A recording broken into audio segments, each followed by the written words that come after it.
por me conceder essa oportunidade de poder estar aqui nesta noite. Retornar a essa casa para mim é um motivo de muita alegria. E adorar Jesus juntamente com vocês, a alegria aumenta muito mais. Deus abençoe os líderes desta casa, né? Obreiros, irmãos e irmãs. Deus abençoe a missionária por nos convidar. Deus abençoe. O irmão Elisvaldo nos convidou 2 vezes e não consegui estar aqui. A irmã convidou, conseguiu. Deus abençoe o pastor Gino. Deus abençoe, querido, meu filho que está me acompanhando, quis vir comigo. Deus o abençoe. Amém, irmãos? Amém. Eu tenho uma palavra de Deus para a tua vida. Tá bom? Muita gente às vezes sobe aqui em cima e diz: não olha para mim não, que eu não tenho nada para te dar. Não, olha para mim que eu tenho sim. Eu tenho uma palavra de Deus para a tua vida. Aleluia. Quem achou João 19:22 diz amém. Amém. Somente esse texto.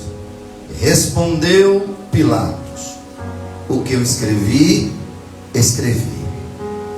Vou dizer de novo para você gravar bem na tábua do teu coração. Respondeu-se Pilatos: o que eu escrevi, escrevi. Olha para esse irmão que está ao seu lado. Eu gosto de interagir. Diz para ele assim: a sua história não pode ser apagada. Eita. Você entendeu, irmã Fernanda? A sua história não pode ser apagada. Se você acredita nisso, levanta sua mão e glorifique a Deus. Aleluia. Se assenta adorando a Jesus. Se assenta Glória a adorando a Deus. Jesus. Aleluia. Meus irmãos, o texto que nós abrimos, lemos e meditamos é um texto extraordinário.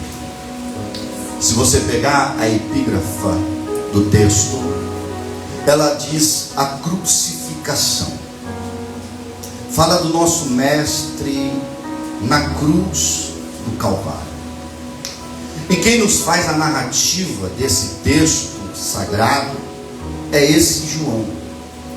João, que foi filho de Zebedeu.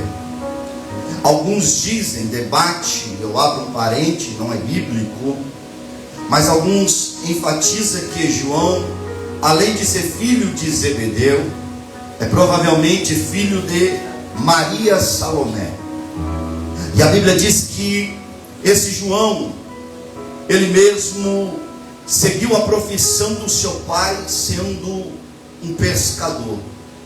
Assim como seu irmão, conhecido como Tiago. E é bem provável que a Bíblia também cita que o seu pai tinha uma empresa muito grande. Marcos capítulo 1, verso 19, verso 20 e 21. Diz que seu pai tinha alguns trabalhadores que trabalhavam para ele nessa área da pescaria. E dentre desses trabalhadores, ajudadores, estão esses 2 homens, conhecidos como João e Tiago. São eles. E é provável também que a Bíblia nos cita que antes desse mesmo João, ele seguia Jesus, ele era um seguidor de João Batista. Esse João, ao ser seguidor de João Batista, você vai pegar no capítulo 1 do mesmo livro, verso 36 ao verso 37, mesmo ele sendo um seguidor de João Batista, eu entendo que esse é um conhecedor da palavra de Deus. Então ele sabia muito bem que viria o Messias, o preparado. E quem lê Bíblia sabe muito bem que João Batista, ele foi gerado para preparar o caminho para o Messias que havia de vir.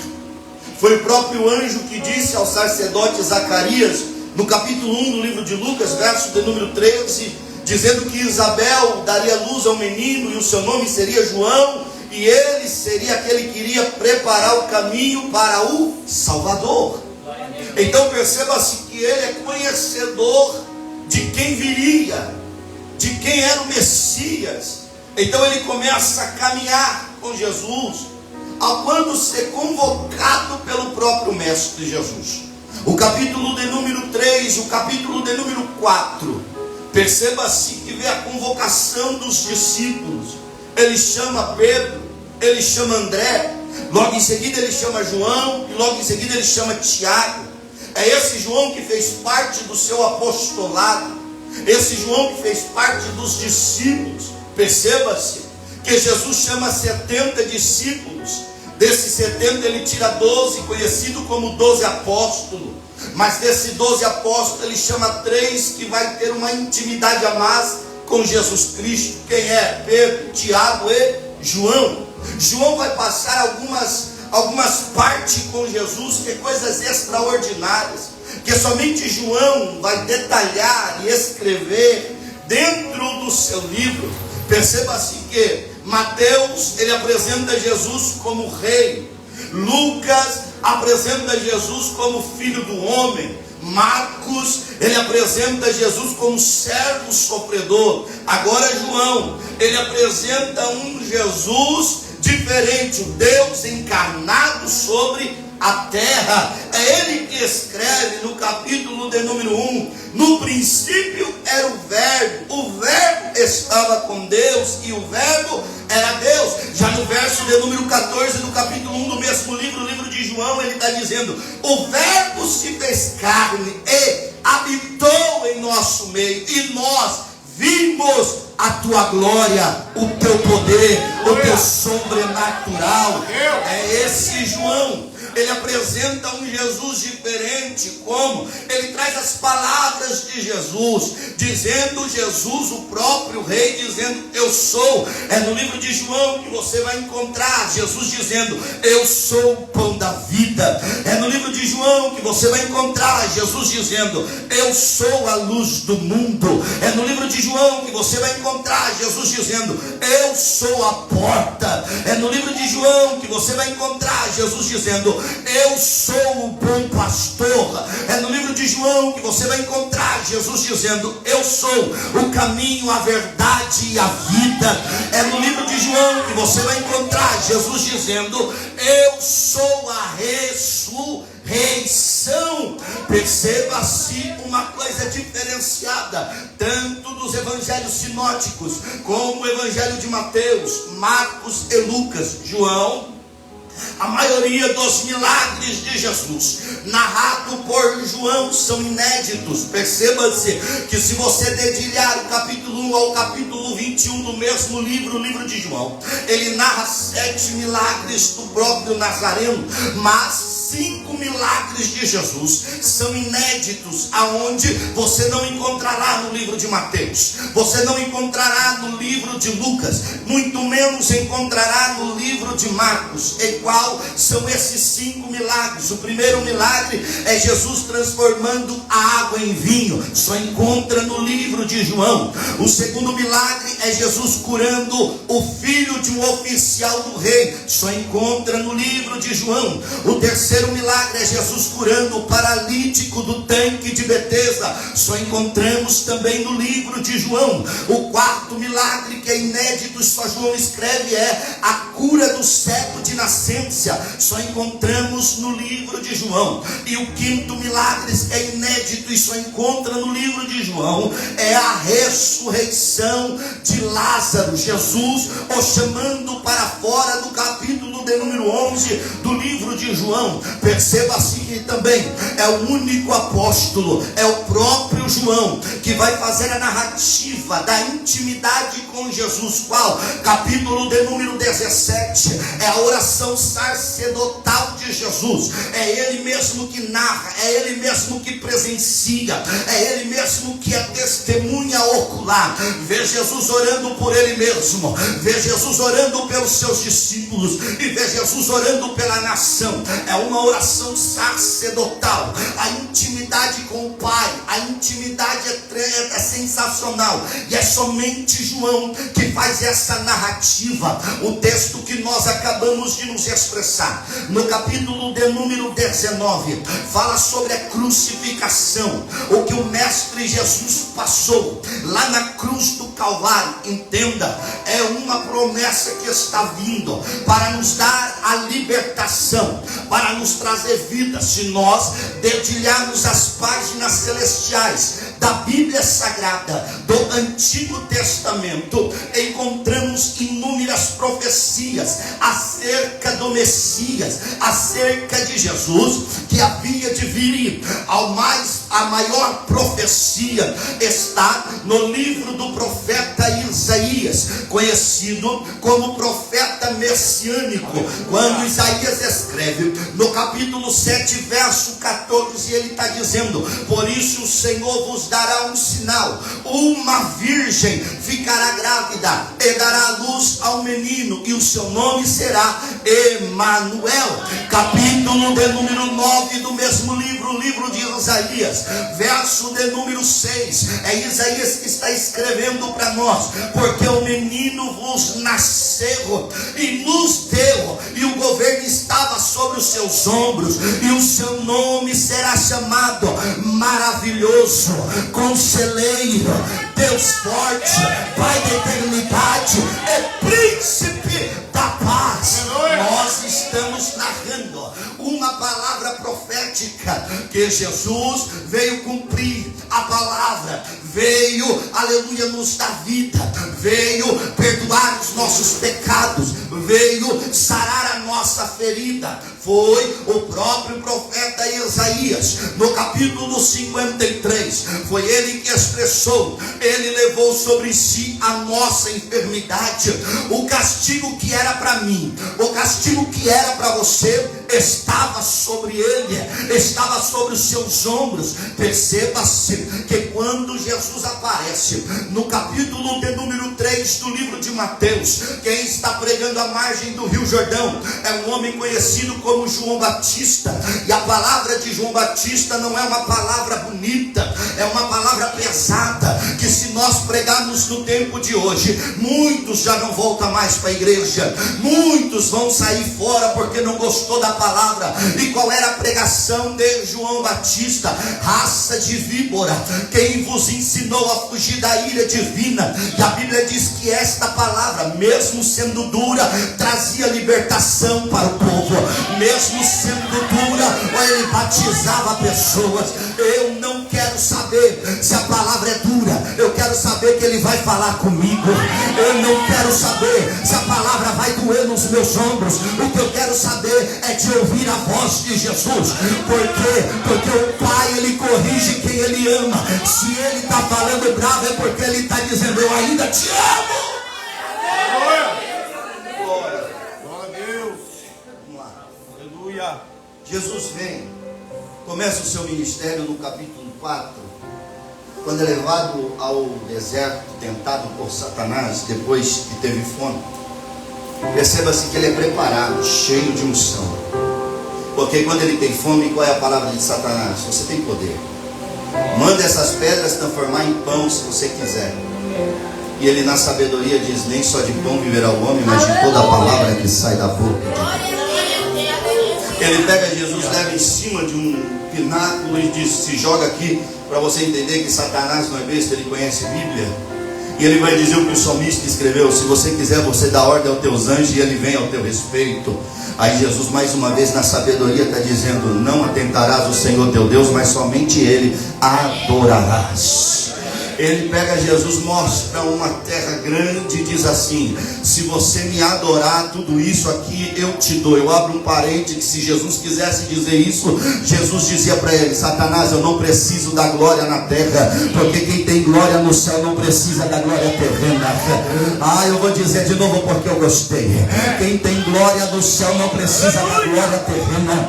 Tem muita gente que está preocupado com status, com fama, com casa, com conta bancária cheia, com carro do ano. Meu irmão, não se preocupa disso não, que Jesus vai te abençoar quanto você estiver aqui na terra. Se preocupa em guardar glória no céu, em guardar tesouro no céu. Aleluia. Perceba-se, Jesus vem, começa o seu ministério. Nos primeiros caminhados do seu ministério, já se levantam para matar Jesus. Marcos 14, verso 1, verso 2, a Bíblia diz que tem um plano para matar Jesus. João capítulo 11, verso 45 ao verso 53, diz que tem uma conspiração para matar Jesus. É o próprio sumo sacerdote Caifás que se levanta dizendo, e profetizou na verdade, dizendo que Jesus morreria pela mão da nação judaica. Perceba-se que ele está sendo perseguido. A Bíblia diz que quando ele está orando no Getsêmani, a opressão é tão grande que Jesus se sente cansado. Jesus se sente oprimido, ao ponto do próprio Lucas, somente ele dita esta palavra no capítulo 22, verso 41, 42, 43, 44 e vai adiante. Diz que Jesus está agonizando, ao ponto de Lucas dizer que ele soa gotas de sangue. Ele está cansado, ele está oprimido. Só que a Bíblia vai dizer que o anjo desce naquele lugar e renova as suas forças, para ele continuar seu ministério. João agora escreve que ele é preso dentro do Monte das Oliveiras.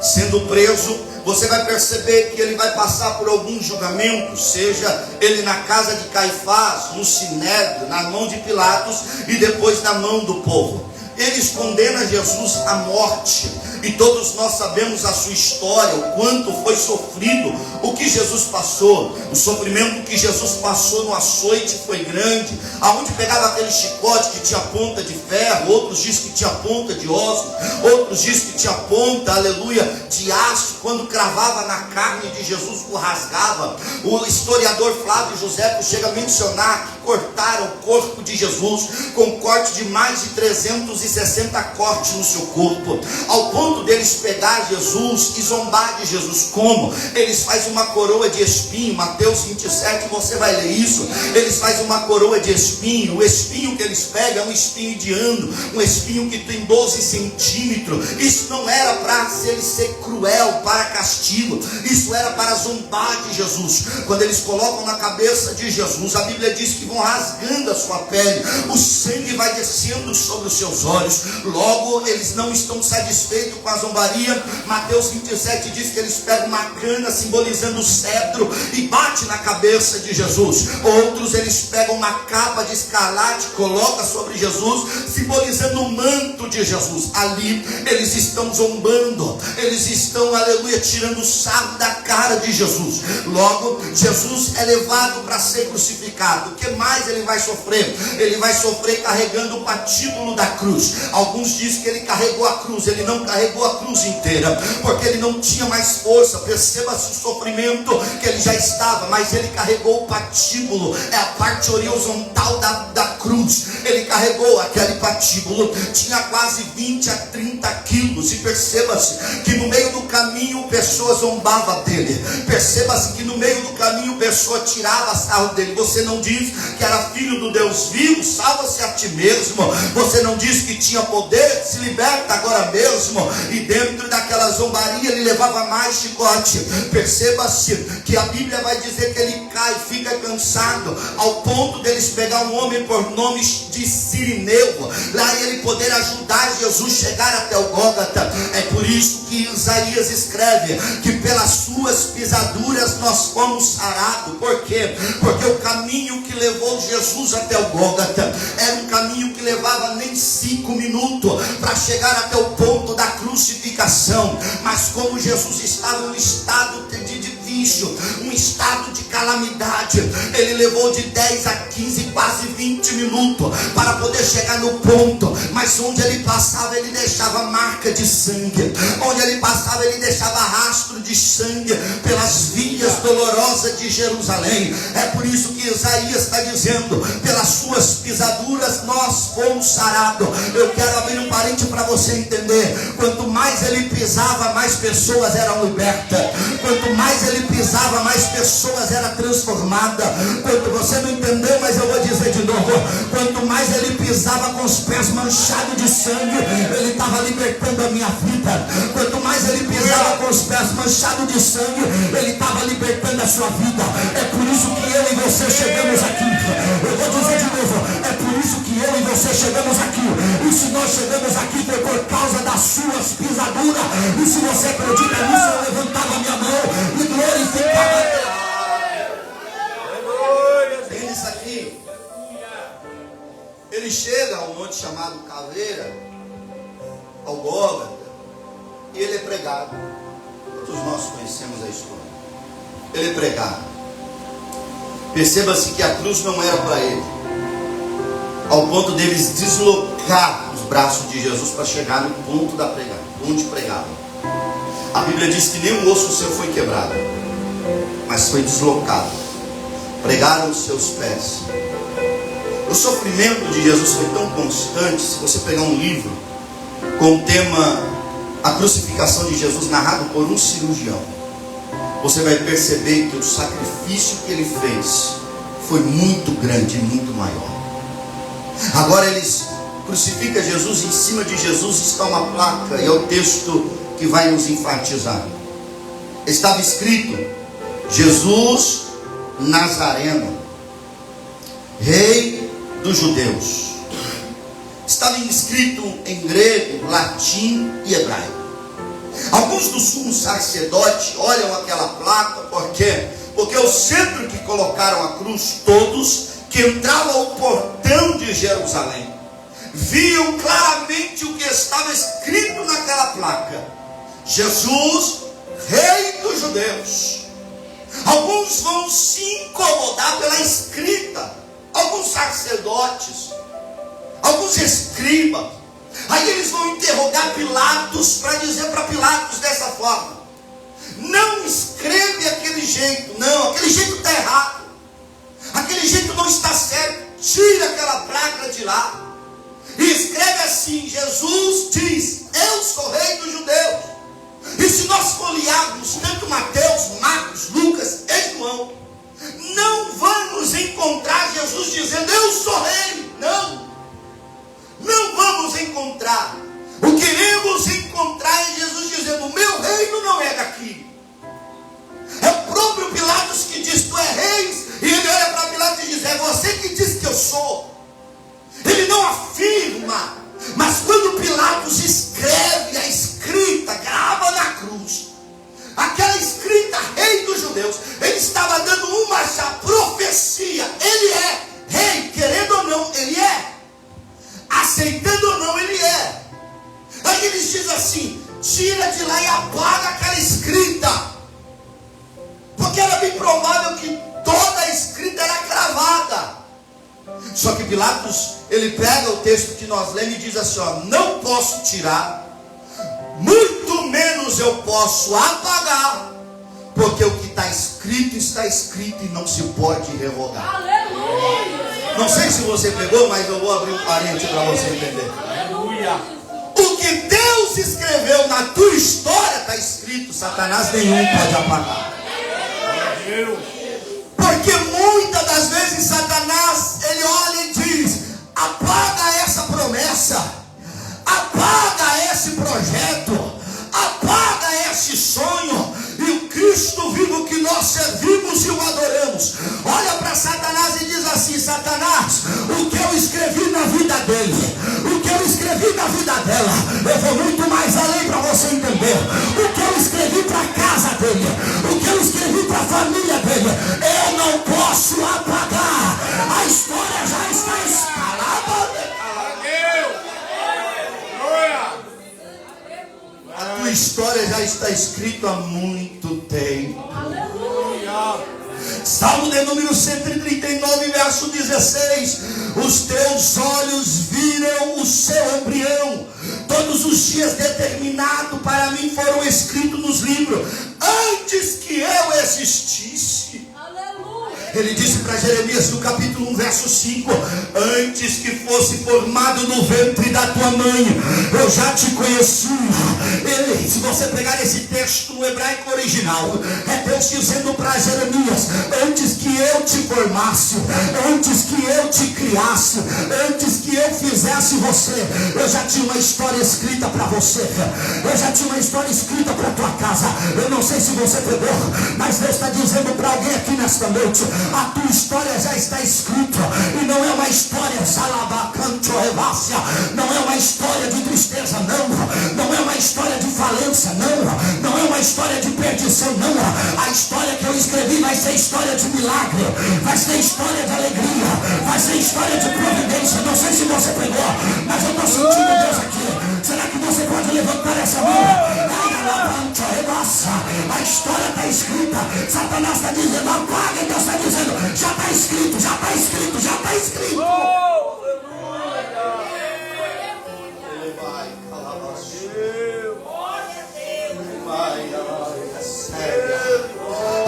dizendo, ele não vai ser assim. Deus está dizendo, vai porque eu já assinei.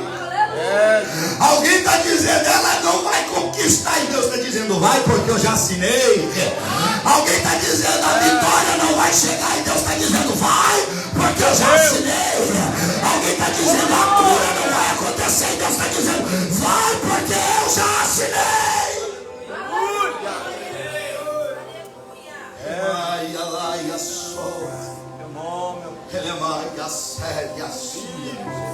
A história está escrita e quem pode apagar?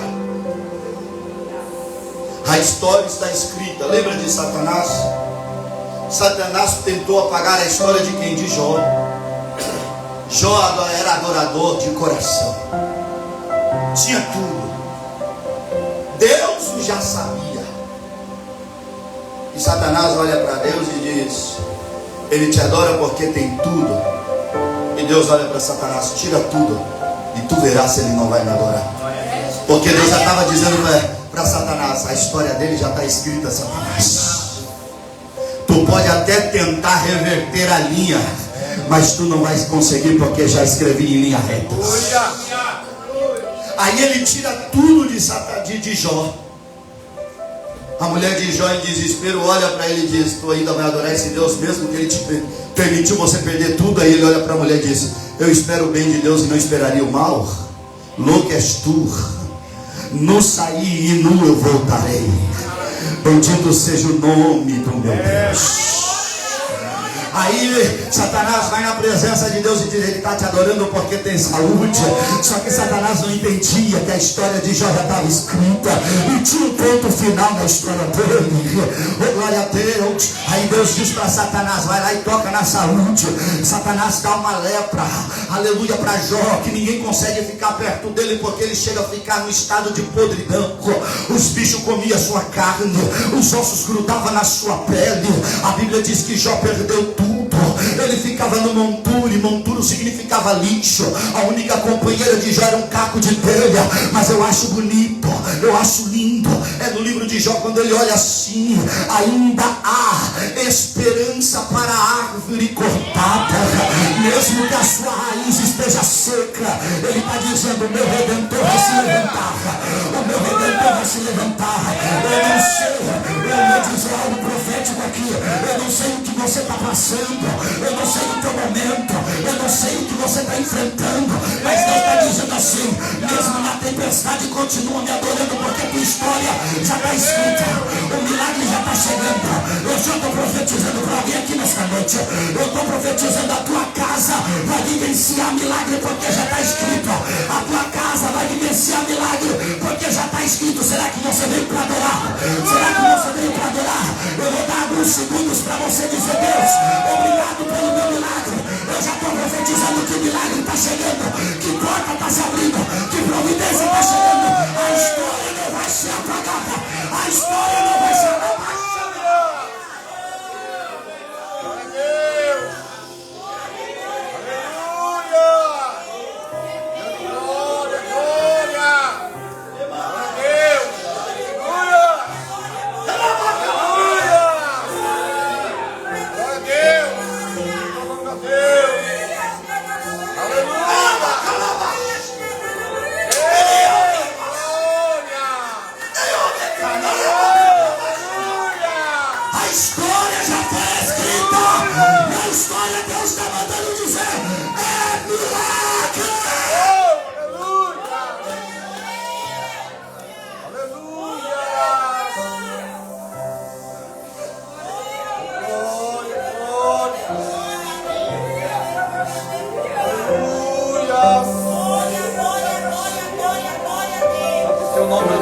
A história já foi escrita.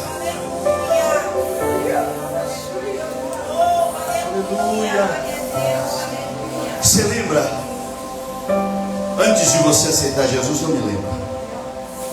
Um drogado, viciado em pedra e cocaína.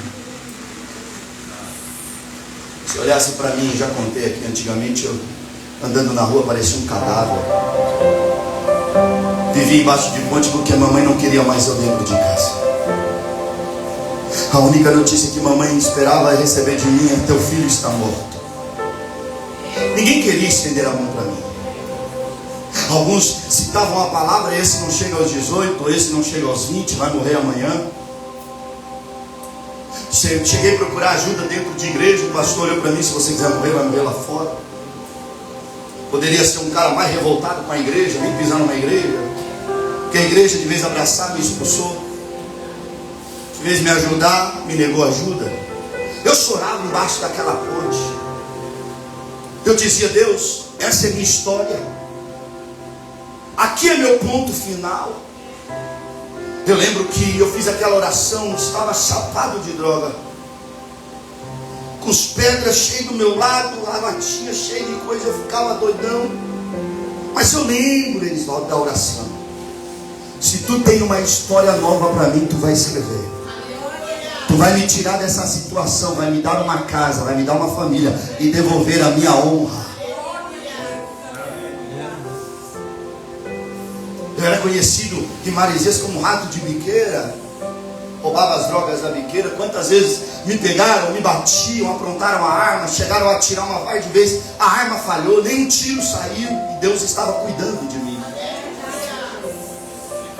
Mas eu lembro uma certa vez que eu estava subindo de Marizias a Paúba, eram umas 2h30, 3 horas da manhã. Eu lembro que naquele morro, perto daquela caixa d'água, meu corpo se paralisou. Eu vi, acredita quem quiser, mas eu vi o céu se abrir. Uma voz entoou nos meus ouvidos dizendo: Vitor, lembra 2 anos atrás que tu fez uma oração e eu ouvi a tua oração? Hoje eu mudo a tua história. Foi o próprio Espírito de Deus que falou para mim dizendo: hoje eu mudo a tua história. Depois daquele dia, Deus começou a levantar pessoas para me ajudar. Deus levantou a companheira que está comigo há mais de 15 anos, que batalhou, que lutou, que sofreu por causa de mim. Deus colocou ela do meu lado. Deus começou a mudar a minha vida. Eu já olhei para mim mesmo e disse: a partir de hoje eu não uso mais droga, a partir de hoje eu não bebo mais. Eu vi quando eu falei isso, o Espírito de Deus desceu e falou: você nem vontade vai sentir, você nem desejo vai sentir. Olha só, Deus começou a escrever uma nova história. E quem disse para mim: você não vai chegar aos 18, quem disse para mim: você não vai chegar nem aos 20 anos. Hoje eu estou com 37 anos. Eu estou, aleluia, levantado por Deus. Eu estou revestido por Deus. Deus me deu uma casa, Deus me deu uma família, Deus me deu 2 filhos. Deus me levantou como pregoeiro na tua palavra e me trouxe aqui para dizer para alguém: a tua história está escrita por Ele. Muita gente vai dizer: não vai acontecer, não vai, mas Deus está dizendo: vai, porque eu estou dizendo. Vai acontecer.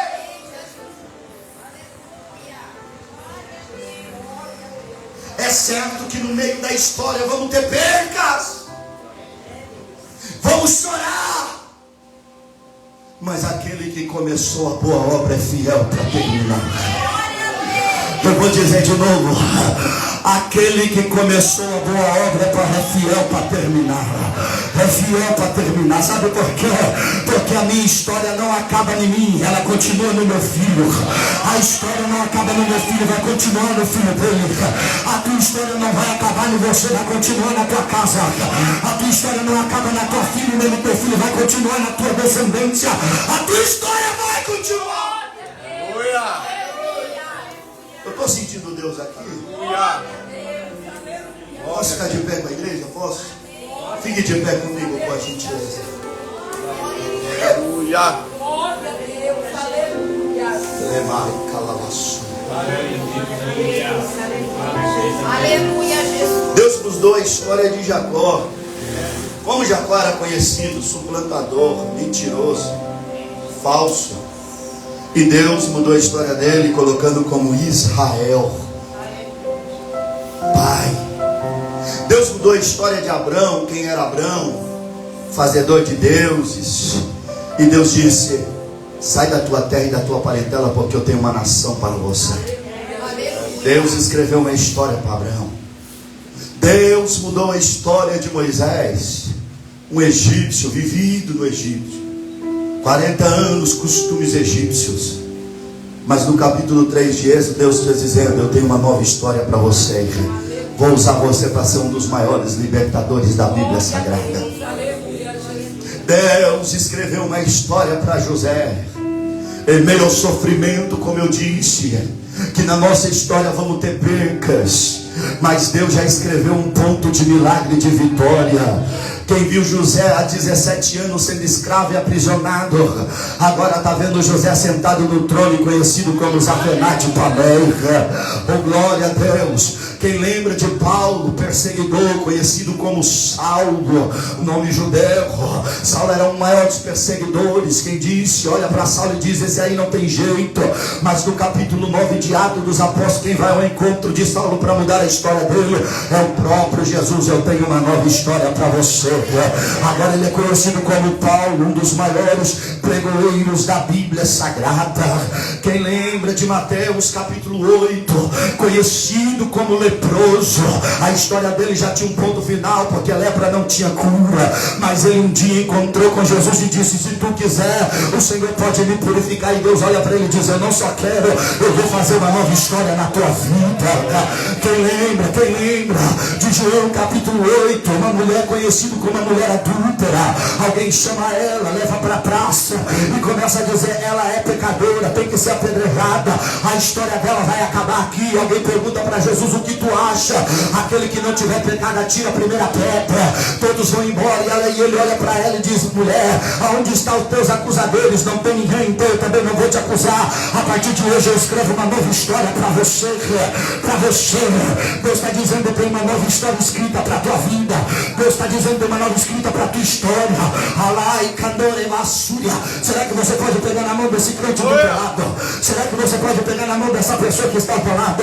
Enquanto eu oro, meu filho vai louvar, louva um hino. Enquanto eu oro, você vai começar a agradecer a Deus, porque a história escrita de milagre já tem um ponto final. Qual o milagre? Aleluia. A história já tem um ponto final. Qual? O milagre, a cura, a providência. Talvez você está escrevendo uma nova história para a tua casa, e eu libero uma palavra profética: Deus fará um milagre na tua casa. Deus fará um milagre na tua casa. Eu não sei o que você veio fazer aqui, mas eu vim para ser profeta diante da palavra. Eu estou dizendo: tem um novo tempo, uma nova história para alguém aqui nesta noite. Pelo menos você vai vivenciar novas épocas, você vai vivenciar novo tempo, você vai vivenciar nova história, você vai vivenciar novo momento, porque o próprio Deus já está escrevendo a tua história, a tua história, a tua história. Será que alguém veio para adorar? Será que alguém veio para louvar? Será que alguém veio para clamar? Será que você pode entoar agora a tua voz? Ergue a tua voz agora, porque eu estou vendo os céus abertos para dentro dessa casa, e Deus está dizendo: eu estou pregando na mão de pessoas aqui. Há um novo tempo para você, há um novo tempo para a tua casa, há um novo tempo para a tua vida, há um novo tempo. Será que você veio? Eu vou deixar você adorar. Eu vou deixar você adorar. Será que você veio adorar? Será que você veio clamar?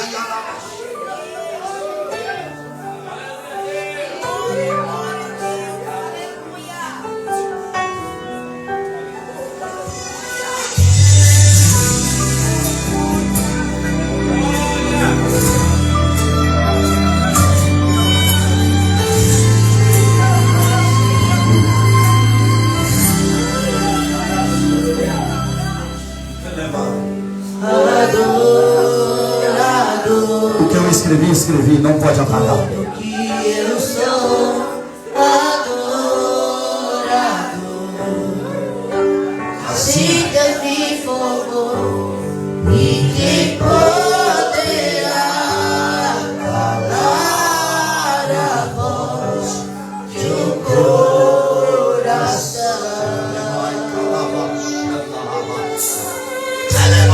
Sem subir ao céu, sem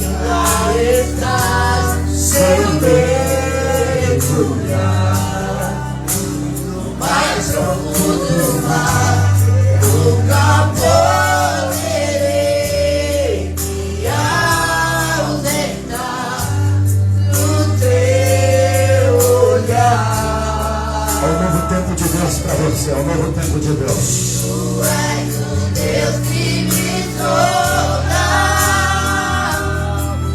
Olha aí. Tu és o Deus que me vê. Não tenho todas as respostas, mas de uma coisa eu sei: por toda a minha vida eu te adorarei. Adorar é o que sei. Receba a tua bênção. Adorar é o que sou, igreja. Você que já fez um milagre, receba. Cura, receba. Providência, receba. Existem prisões e também amor. Eu que tenho Senhor. Adorar é o que sei. Adorar é o que sei. Nada pode calar o adorador. Não existem prisões que contenham amor que tem de amor.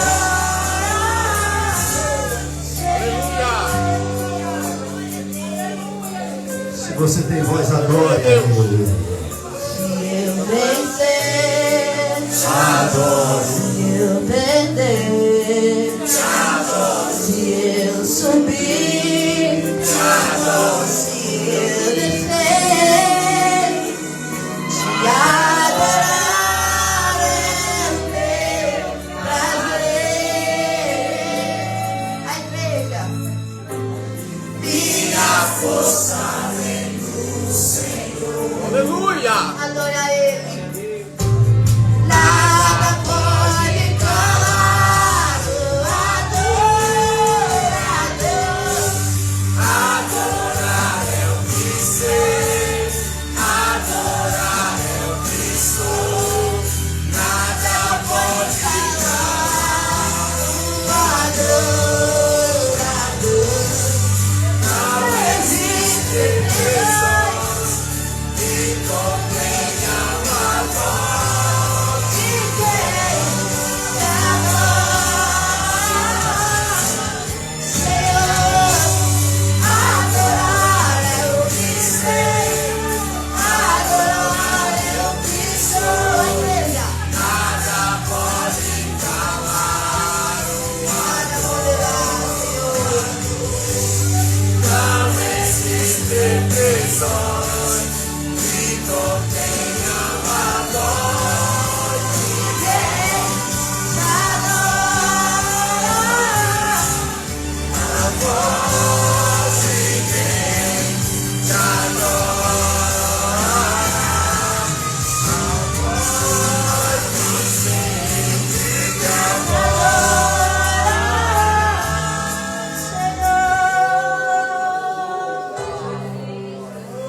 Glória a Deus, aleluia, Jesus. Eu salvo os irmãos com a paz do Senhor. Glória a Deus, aleluia. Que Deus maravilhoso, né?